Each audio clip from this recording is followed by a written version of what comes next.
Alright guys, I've been trying this for 20 minutes now. I don't usually ever have problems with this thing.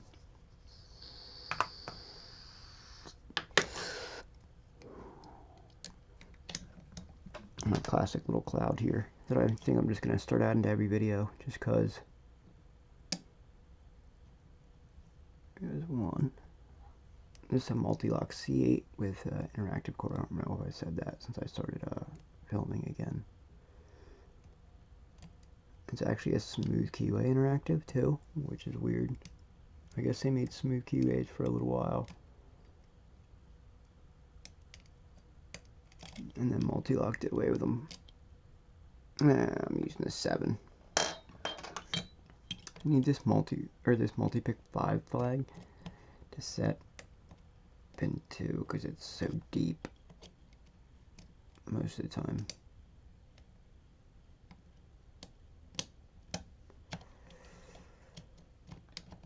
There we go.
Alright, there we go. Into the false set, which usually just means something needs a little tap in the inner.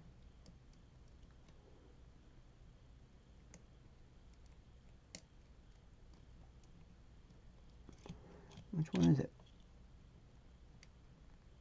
It's not one, it's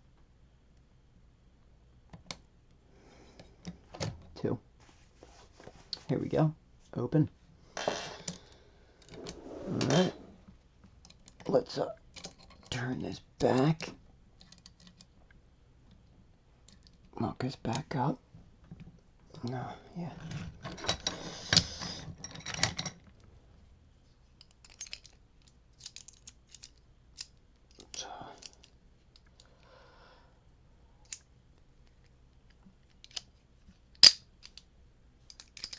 Lock that back up. Move this wife out of the way. I'm going to bring you guys up top. Alright. Bring my light down a little bit. It's a little dark in here right now. It's like 3:30 in the morning, something like that. 3:45, yeah.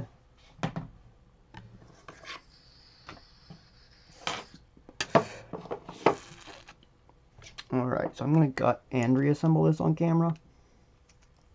So to do these C8 padlocks, you got to take this pin out here. And I've seen this pin that this isn't connected. I don't know, I got these from Adam and it was. I don't know if that's something he did or what. Or if it's a, I don't know. I've seen them without that connected and you have to get that out of there. Which is kind of annoying. And you got to twist the key. And then this won't come out. It'll slide further up after you take this pin out, but it still won't come out. You have to keep the key. Yeah, it won't come the whole way out. You have to, this pin releases it a little further, as you can hear. But then you have to twist the key again to the whole way open to actually take the shackle off. And now remove the key. Always make sure you grip this top and this bottom when you pull these out. They're both got spring-loaded parts in them.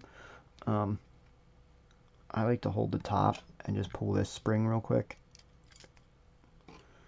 And that's for the dust cover there. And then I like to dump the shackle spring out. And then I pull this off after that. And I try to hold it together until you get it out. And let the spring pressure off, because there's 2 springs in there. And I've launched them things before and had to spend a couple minutes, like 20 minutes looking on my floor for it. Then I always keep a rubber band handy for gutting these, because this is a split core, which is why I'm going to gut and reassemble it on camera. So I take this rubber band here, and I rubber band it together. I had some better ones.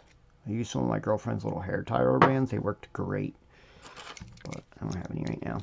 And then I take the key, and I slide the key back in, and I rotate this, right? And I try not to go too far, because you will fuck up then. And then I start with 5, 4. Oh, that's the inner for 3.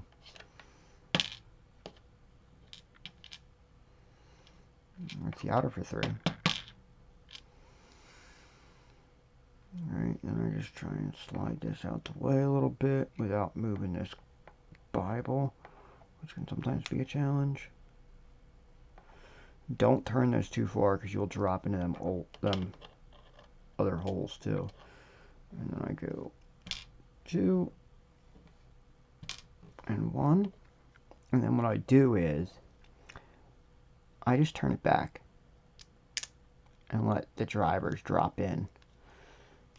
Then I pull this rubber band off, and this whole Bible actually comes loose like this. And there's the springs right there, which I'm not going to take out for this video because I don't need it for belting right now. And then there's the drivers. 5, 4, 3, 2, which is a standard, and I assume that's because it's the interactive element, and 1. And then here's the inner pins.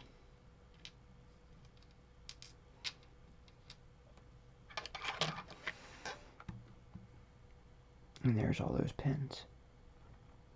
So 1, 3, 4, and 5 are spooled, and 2 is a standard driver. Right? And to put it back together, right? And, my interactive element's stuck here. Sometimes it gets like that. In which case I just kind of take my little Allen wrench here and poke it down a little bit, and then pull the key out. So the interactive element here, right, I don't know if you guys can see this or not, just to focus in, is that little ball bearing right here. And what that does is it actually takes this little piece right here and it'll push it further up than the cut can even possibly be on the key. So that's why I use the multi-pick 5 to set pin 2 quick.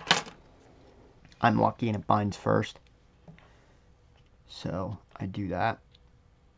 And then I go in with 7 or 11. Or 7 or 10 usually.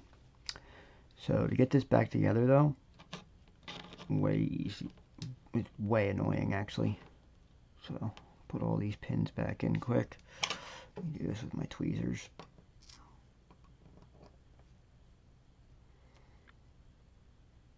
Oh wait, here, let me show you something real quick too before I do this. There's that keyway.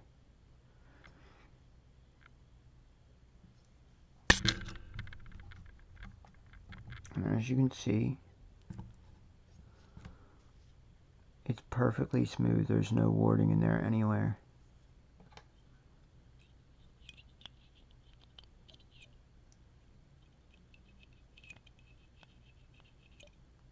It's weird.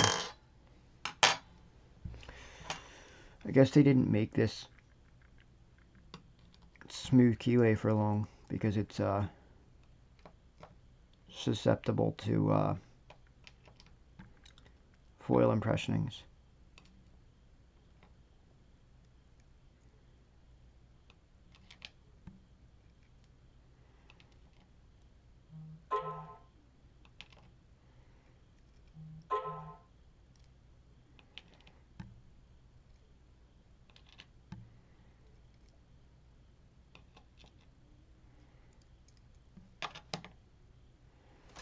just in good habit, I always test my keys before I put plugs back in. Good.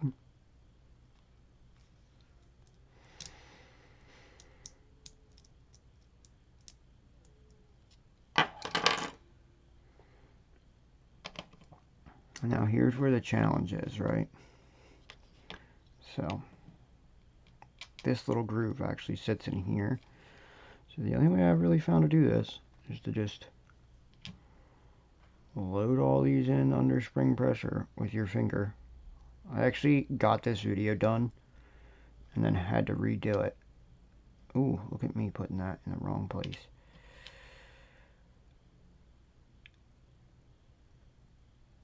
And then I had to redo it because I launched one of these.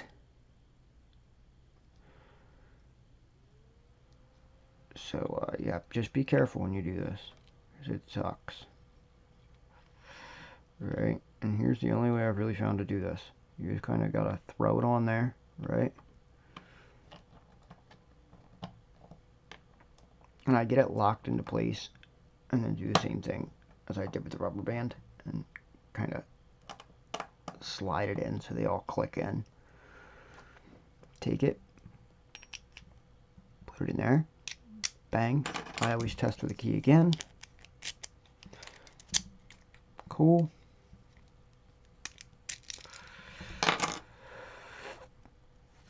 Then I put this back on, because this spring does not have as much of a tendency to launch anywhere. It's wedged in there pretty good, unless you do that. That one's wedged in there pretty good. Doesn't really like to launch too bad. Put these actuator pieces on and they will only go on the correct way. And sit there. They won't go on wrong, which is convenient because I would probably put them on wrong. Right, and then I put these two little springs in. I do not try and lift this off like under spring pressure or anything. You will fuck it up, or I don't try and put it back on under spring pressure. You will fuck it up and you will launch shit. Trust me, I learned the hard way. Learn from me. Take this cover, put it back on. Now you're fairly safe to pick it up. But again, I usually try and hold that and that on. Drop this shackle spring down that hole. You can't do that before you put this on. It's what holds it in there. If you do, it'll just fall back out this top, right? I hold it, slide it back in,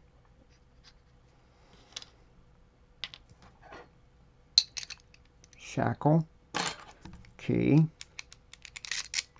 twist, and lock. Pull the key out and then put this pin back in.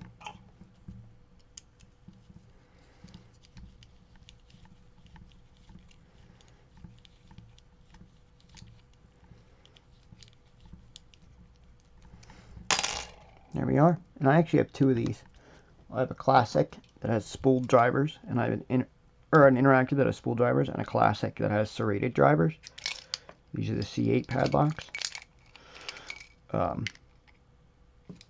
This classic did have spooled drivers, and I actually bought a set of serrated drivers from Adam for a couple bucks. You can tell they're not exactly the same. This one looks like it's newer. This one's older. But they're nice padlocks. I really like them. They're a fun pick. They're cool because they're a fairly difficult dimple lock that you can pick in hand. Like I said, I used the multi-pick number 9 tensioner for this one, the 1.5 millimeter, because it's that smooth keyway. The classic is not smooth, and I use the number 8, and I use the little end. I don't know. And I don't pick against the tensioner. I know a lot of people pick against the tensioner. I pick against this sidewall right here. It's worked for me so far. Thanks, guys. Let me know what I should do next. I got a whole bunch of stuff, actually. I'm thinking I'm probably going to do ASA 600 barrels on video. I have 2 of them. and then probably the SF500 tapers. Just trying to pick all my unpicked stuff right now.